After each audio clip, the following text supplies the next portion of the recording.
Assalamu alaikum dear students. I hope you all will be fine.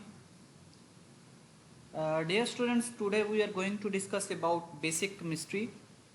तो आज का जो हमारा लेक्चर है ये क्लिनिकल लैब प्रैक्टिस का ये छठा लेक्चर है।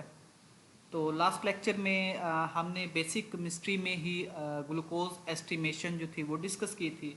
तो आज का जो लेक्चर है इसमें हम albumin, serum albumin estimation and total protein estimation जो है हम डिस्कस करेंगे।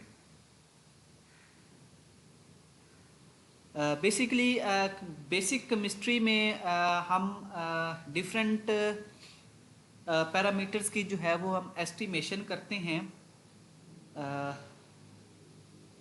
जिनमें रीनल फंक्शन टेस्ट में सीरम क्रेटिनिन, सीरम यूरिया, इसी तरह से सीरम इलेक्ट्रोलाइट्स में serum sodium level, potassium level, bicarbonate level और क्लोराइड लेवल ये हम देखते हैं। Then glucose estimation basic chemistry में आ जाती है। देन लिपिड प्रोफाइल में total cholesterol, total triglycerides estimation, इसी तरह से HDL, LDL एस्टिमेशन। तो ये सारी चीज़ें जितने भी आपको टेस्ट में बता रहा हूँ ये बेसिक केमिस्ट्री में हम इनकी एस्टिमेशन करते हैं, इनकी जो वैल्यू है वो हम कैलकुलेट करते हैं। तो आज का जो हमारा लेक्चर है इसमें हम टोटल एल्ब्यूमिन और टोटल प्रोटीन जो है हम डिस्कस करेंगे। तो आज का लेक्चर स्टार्ट करते हैं। Serum albumin estimation. Serum albumin estimation के लिए हम जो मेथड यूज़ करते हैं वो बायोरेट मेथड है। Globulins in serum are precipitated by 23% solution of sodium sulphate and ether. Serum में जो ग्लोबुलिन्स होते हैं, बेसिकली हम सीरम ड्रा करते हैं पेशेंट से। देन सीरम में जो ग्लोबुलिन्स होते हैं उनको हम प्रिसिपिटेट करते हैं by adding 23% sodium 23% solution of sodium sulphate and ether.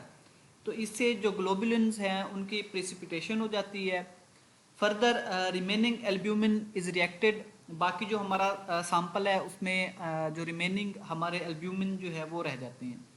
Then हम उनकी फर्दर एस्टिमेशन करते हैं। Remaining albumin is reacted with biuret reagent to form a blue coloured compound.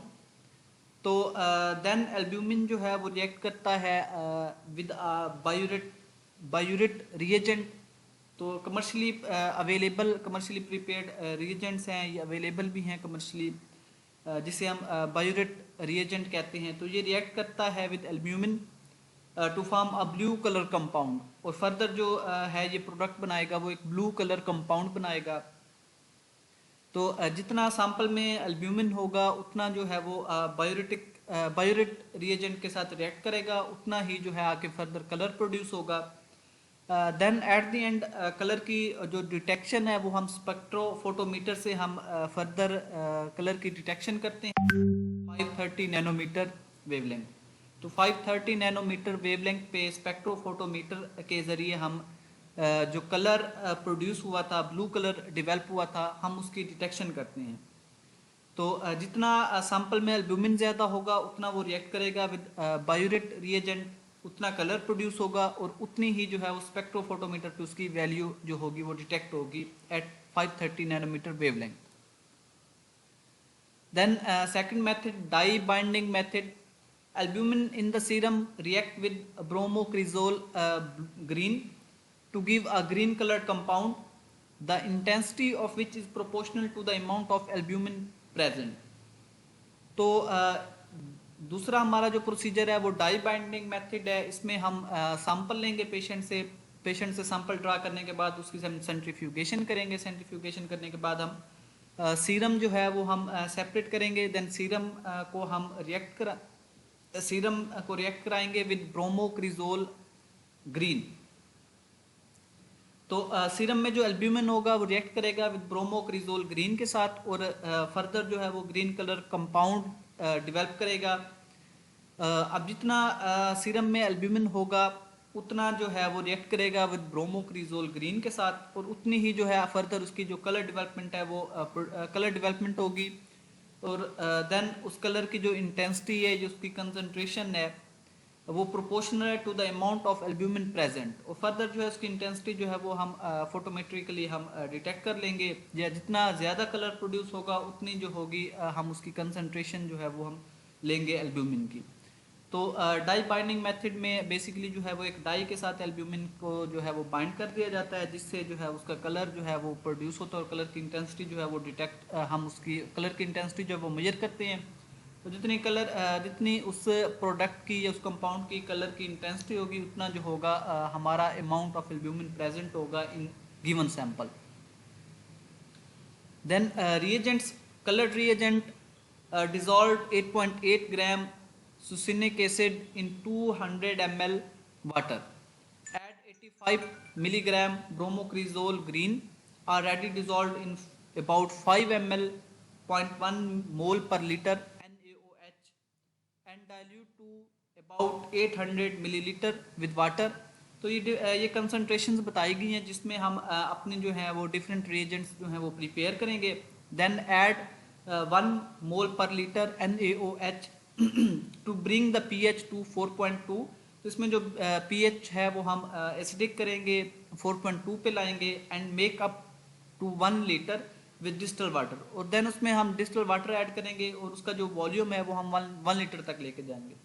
Store at 4 to 8 degree centigrade. Then हम उसको 4 to 8 degree Celsius पे जो है हम उसको स्टोर करेंगे। And pre warm before use, और यूज़ करने से पहले हम उसको प्री वार्म करेंगे, या हम उसको रूम टेम्परेचर पे लाएंगे। तो ये कलर रिएजेंट बनाने का ये प्रोसीजर था। लेकिन आजकल जो है वो कमर्शली अवेलेबल रिएजेंट्स जो हैं वो अवेलेबल हैं। अगर मैनुअल लैब में प्रिपेयर किया जाए तो इस मेथड से हम अपना जो कलर रिएजेंट है वो हम प्रिपेयर कर सकते हैं। Then procedure, take 2 test tube, mark at test and blank. इसमें जो होगा हम 2 टेस्ट ट्यूब्स लेंगे, एक को हम मार्क करेंगे टेस्ट, दूसरी को हम मार्क करेंगे as blank. Then 4 ml reagent, to 4 ml reagent add 20 microliter sample and water to test the blank respectively। अब जो 2 ट्यूब्स होंगी हमारी, एक को हमने एक जो थी वो टेस्ट ट्यूब थी, दूसरी जो थी हमारी वो ब्लैंक के लिए ट्यूब थी। तो उसमें हम एक ट्यूब में 4 ml रिएजेंट ऐड करेंगे, और उसमें 20 माइक्रोलीटर जो होगा वो हम सैंपल ऐड करेंगे।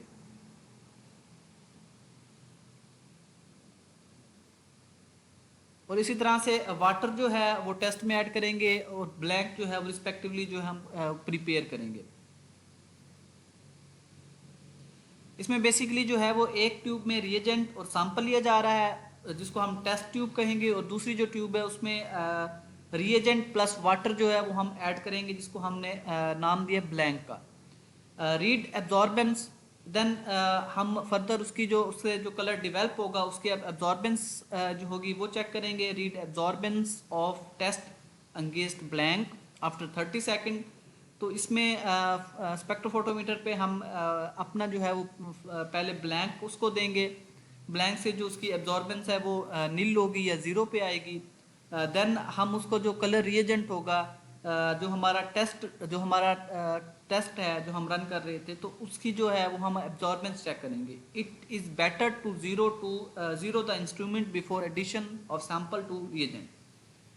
तो इससे पहले वो कहता है कि जो इंस्ट्रूमेंट्स की जो वैल्यू है वो आप ज़ीरो पे लाएं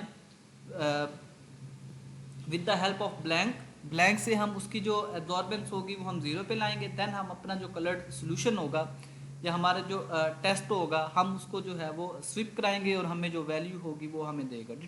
determine the concentration of the test from calibration curve, और फर्दर जो कैलिब्रेशन कर्व होगी उससे हम टेस्ट की जो कंसंट्रेशन है वो हम डिटरमाइन करेंगे। देन रेफरेंस रेंज 35 to 45 ग्राम पर लीटर। तो इसकी जो रेफरेंस रेंज है, जिसे हम नॉर्मल रेंज भी कहते हैं, तो सीरम में नॉर्मल रेंज जो है वो 35 to 40 ग्राम पर लीटर है। Then serum total protein estimation, further हम सीरम टोटल प्रोटीन की एस्टिमेशन जो है वो डिस्कस करते हैं कि किस तरह से सीरम टोटल प्रोटीन, सीरम में प्रोटीन की जो टोटल प्रोटीन है उसकी हम एस्टिमेशन किस तरह कर सकते हैं। तो उसमें जो मेथड है वो बायोरेट मेथड है। Any compound protein containing 3 or more peptide bonds reacts with alkaline copper tetrate reagent to form a blue to purple colored substance। तो इसमें बेसिकली एनी कंपाउंड जो कि प्रोटीन जिसमें 3 और मोर पेप्टाइड बॉन्ड्स होंगे वो रिएक्ट करेगा with alkaline copper tartrate reagent के साथ। हमारा जो रिएजेंट होगा उसमें अल्कलाइन कॉपर टेट्रेट ऐड होगा। देन इन दोनों के रिएक्शन से फर्दर जो है वो एक blue to purple coloured substance जो है वो प्रोड्यूस होगा। The intensity of color produced is proportional to the number of peptide bond reacting।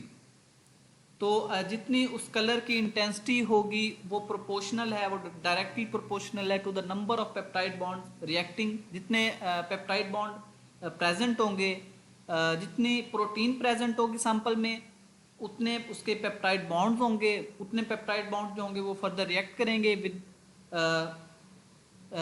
Alkaline copper टेट्रेट। उतना जो होगा वो कलर डेवलप होगा और उसकी जो इंटेंसिटी होगी कलर की वो हाई जाएगी।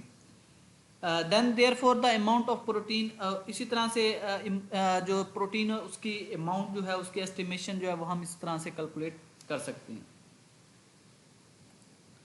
Then reagents, sodium hydroxide 6 mole पर लीटर डिजॉल्व। अब इसमें जो रिएजेंट्स हैं फर्स्ट सोडियम हाइड्रोक्साइड है जो 6 मोल पर ml हम लेते हैं। तो इसको प्रिपेयर करने के लिए dissolve 240 gram NaOH from a freshly open bottle in water and make up to 1 litre with fresh distilled water.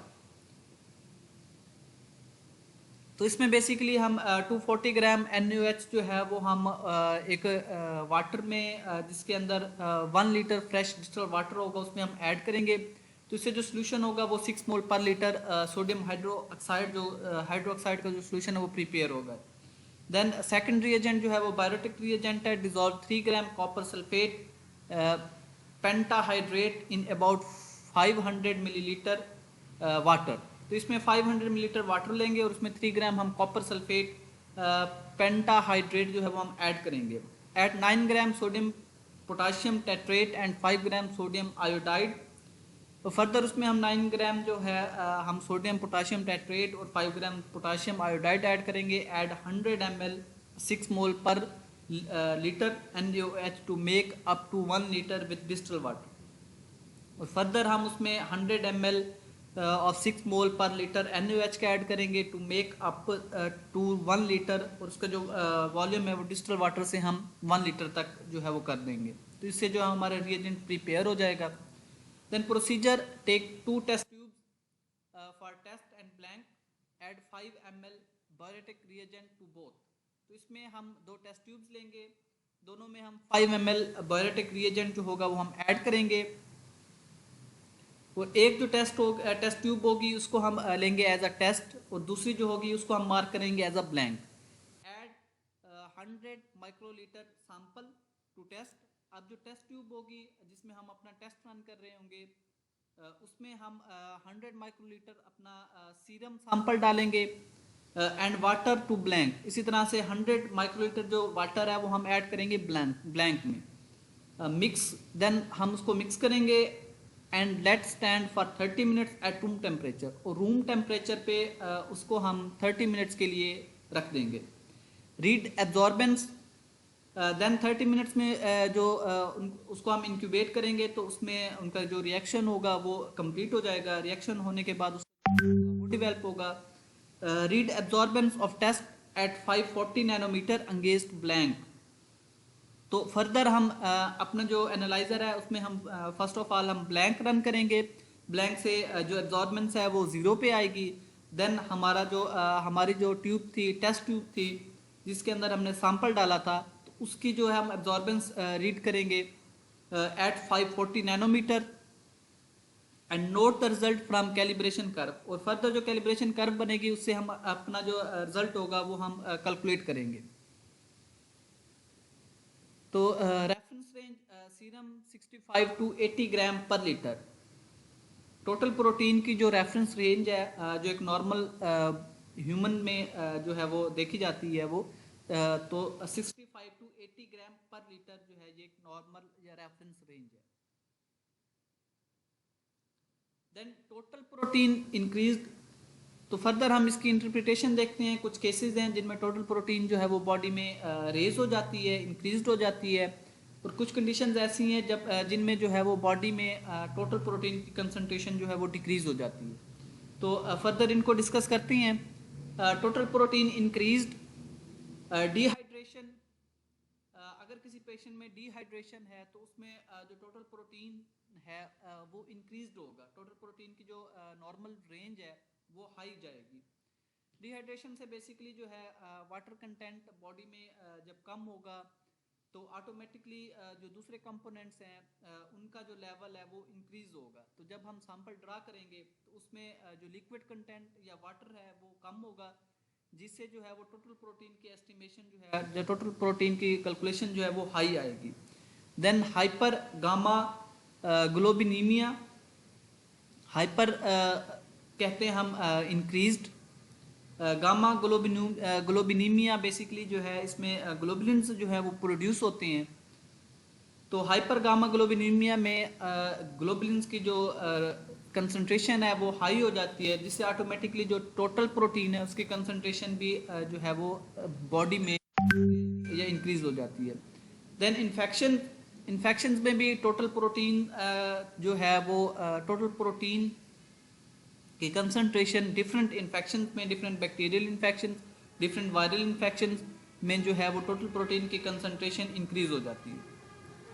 Then decrease in serum total concentration, कुछ कंडीशंस आप डिस्कस करेंगे जिनमें सीरम टोटल प्रोटीन की concentration serum में normal range से decrease हो जाती है।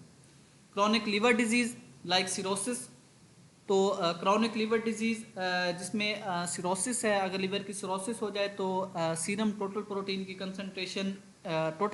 कंसंट्रेशन सीरम में डिक्रीज हो जाती है। Then nephrotic syndrome, nephrotic syndrome भी बेसिकली लीवर का एक डिसऑर्डर है जिसमें जो है टोटल प्रोटीन की कंसंट्रेशन सीरम में नॉर्मल रेंज से कम हो जाती है।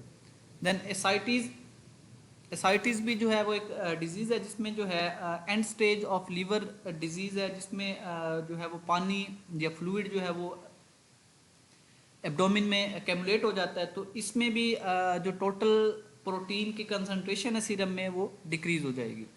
देन कार्डियक फेलियर भी एक ऐसी कंडीशन है जिसमें सीरम टोटल प्रोटीन की कंसंट्रेशन जो है वो नॉर्मल रेंज से कम हो जाती है। देन प्रोटीन लूजिंग एंटीरोपैथी, अब कुछ डिजीज़ हैं या कुछ जो हैं वो पैथोलॉजिकल कंडीशंस हैं जिनमें प्रोटीन जो है वो किडनी के ज़रिए रिमूव हो जाती है, जिससे सीरम टोटल प्रोटीन की कंसंट्रेशन जो है वो कम हो जाती है। तो प्रोटीन लूजिंग एंटीरोपैथी इसको हम कहेंगे, और इस कंडीशन में जो सीरम में टोटल प्रोटीन की कंसंट्रेशन है वो कम हो जाएगी। तो ये आज का लेक्चर था। आज का लेक्चर बेसिकली हमारा बेसिक केमिस्ट्री में हमने टोटल प्रोटीन एस्टिमेशन और टोटल और सीरम एल्ब्यूमिन की एस्टिमेशन जो है वो हमने डिस्कस की कि बॉडी में किस तरह से हम सीरम एल्ब्यूमिन की जो कंसंट्रेशन है सीरम में वो हम उसकी एस्टिमेशन किस तरह से कर सकते हैं, उसमें क्या क्या प्रोसीजर्स हैं, किस तरह से जो है वो उनमें रिएजेंट्स यूज़ होते हैं, फर्दर जो है वो कलर डेवलप होता है। देन कलर की जो एब्जॉर्बेंस है वो स्पेक्ट्रोफोटोमीटर के ज़रिए हम डिटेक्ट करते हैं। देन उसमें एक कर्व डेवलप होती है, कर्व के ज़रिए हम उसकी जो वैल्यू है वो फर्दर हम वहाँ से कैलकुलेट करते हैं।